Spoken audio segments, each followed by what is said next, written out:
சொல்லுங்க. அது அந்த ஒரு நாத்த அடிக்கிறது பாருங்க, நாத்த அந்த துர்நாற்றம் மூக்குல மூடிக்கணும் போல இருக்குது. அத்தனை நாத்த அடிக்குதுங்க. ரெண்டுத்துக்கு சண்டை. மாணிக் தாகூர் ஒரு பக்கம், செல்வ ஒரு பக்கம் சண்டை.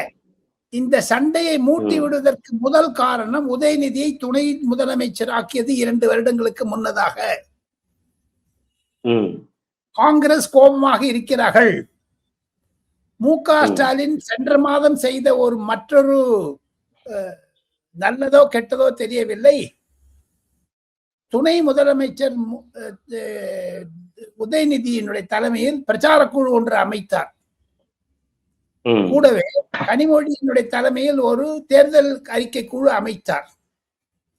அதிலிருந்து 2வது சண்டை செல்வ பெருந்தகைக்கும் காங்கிரஸ் தலைமைக்கும், மாணிக் தாக்கூருக்கும் ஜோதிமணிக்கும் காங்கிரசுக்கும் இடையே நடந்து வந்தது. அந்த போரினுடைய ஒரு உச்சகட்டம் தான்